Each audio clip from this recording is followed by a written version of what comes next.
BJP ಶಾಸಕ ಚಂದ್ರು ಲಮಾಣಿ ಅವರಿಂದ ಪಕ್ಷಕ್ಕೆ ತುಂಬಾ ಡ್ಯಾಮೇಜ್ ಆಗಿದೆ ಎಂದು ಶಾಸಕ ದಿನಕರ್ ಶೆಟ್ಟಿ ಅವರು ಸ್ವಪಕ್ಷದ ಶಾಸಕರ ವಿರುದ್ಧವೇ ತೀವ್ರ ಅಸಮಾಧಾನ ವ್ಯಕ್ತಪಡಿಸಿದರು. ಬಿಜೆಪಿ ಶಾಸಕ ಚಂದ್ರು ಲಮಾಣಿ ಅವರು ಲೋಕಾಯುಕ್ತ ಬಲೆಗೆ ಬಿದ್ದ ಪ್ರಕರಣದ ಬಗ್ಗೆ ಪ್ರತಿಕ್ರಿಯೆ ನೀಡಿದ ಶಾಸಕ ದಿನಕರ್ ಶೆಟ್ಟಿ ಅವರು, ಎಲ್ಲಾ ಪಕ್ಷದಲ್ಲೂ ಭ್ರಷ್ಟಾಚಾರ ಇದೆ, ಶಾಸಕರು ಸಚಿವರು ಜೈಲಿಗೆ ಹೋಗಿ ಬಂದಿರುವುದು ಇದೆ.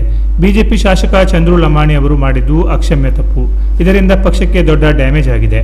ಪಕ್ಷ ಇಂಥವರ ವಿರುದ್ಧ ಕ್ರಮ ಕೈಗೊಳ್ಳುತ್ತದೆ. ನಮ್ಮ ಪಕ್ಷ ಇದನ್ನೆಲ್ಲ ಸಹಿಸಲ್ಲ ಎಂಬ ವಿಶ್ವಾಸ ಇದೆ ಎಂದು ಶಾಸಕ ದಿನಕರ್ ಶೆಟ್ಟಿ ಬಹಳ ಬೇಸರದಿಂದ ಹೇಳಿದರು. ಎಲ್ಲ ಪಕ್ಷದಲ್ಲೂ ಇದ್ದದ್ದೇ ಅದು. ಇವತ್ತು ಕಾಂಗ್ರೆಸ್ ಪಕ್ಷದಲ್ಲಿ ಇದ್ದಂಥವರು ಮಂತ್ರಿಗಳು, ಶಾಸಕರು ಜೈಲಿಗೆ ಹೋಗಿ ಬಂದಿದ್ದಾರೆ. ನಾವು ಅದನ್ನು ಹೇಳಲಿಕ್ಕೆ ಹೋದರೆ ಆವಾಗ ನೀವು ಟೀಕೆ ಮಾಡಿದ್ರಿ ಸರ್. ಕಾಂಗ್ರೆಸ್ನವ್ರು ಹೋದಾಗ ಜೈಲಿಗೆ ಹೋಗಲಿ ಅಥವಾ ಇದೇ ರೀತಿ ಲೋಕಾಯುಕ್ತ ಬಲೆಗೆ ಬಿದ್ದಾಗ ನಿಮ್ಮ ಪಕ್ಷದಿಂದ ಟೀಕೆ ಮಾಡಿದ್ರಿ.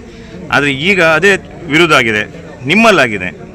ಹಾಗೆ ತಪ್ಪು ಅನ್ನುವಂಥದ್ದನ್ನು ಹೇಳ್ತಾನಲ್ಲ, ತಪ್ಪು ಮನುಷ್ಯವಾಗಿ ತಪ್ಪು ಮಾಡ್ತಾನೆ ಬಿಟ್ಟರೆ ಮತ್ತು ಬೇರೆ ಯಾರು ತಪ್ಪು ಮಾಡಿ ಸರ್. ಮೂರನೇ ಸತಿ ಶಾಸಕರಾಗಿ ಒಬ್ಬರು ಜವಾಬ್ದಾರಿಯುತ ಸ್ಥಾನದಲ್ಲಿ ನೋಡಿದ್ದೀವಿ ಸರ್. ಶಾಸಕರು ಇಂಥ ಈ ರೀತಿ ಲೋಕಾಯುಕ್ತ ಪ್ರಕಾರ ದುಡ್ಡೆಲ್ಲ ತಗೊಳ್ಳಾದಾಗ ಒಂದು ರೀತಿ ಘನತೆ ಗೌರವ ಭಾಳ ಡ್ಯಾಮೇಜ್ ಸರ್. ಪಕ್ಷಕ್ಕೆ ಭಾಳ ದೊಡ್ಡ ಡ್ಯಾಮೇಜ್ ಇಲ್ಲ. ಅವರನ್ನು ಕರೆದು ನಮ್ಮ ಹಿರಿಯರೆಲ್ಲ ಕರೆದು ಅದನ್ನು ಯಾವ ರೀತಿಯಾಗಿ ಮಾತಾಡ್ತಾರೆ ನೋಡೋಣ. ಸರ್, ಪಕ್ಷ ಸೀರಿಯಸ್ ಆಗ್ತಾ ಅಂತ 100% ಆ್ಯಕ್ಷನ್ ತಗೋಬೇಕಂತಾರೆ. ಹೌದು, ಆ್ಯಕ್ಷನ್ ತೊಗೊಳ್ಳೋದೇ ಅದರಲ್ಲಿ. Canara plus news, Kumta.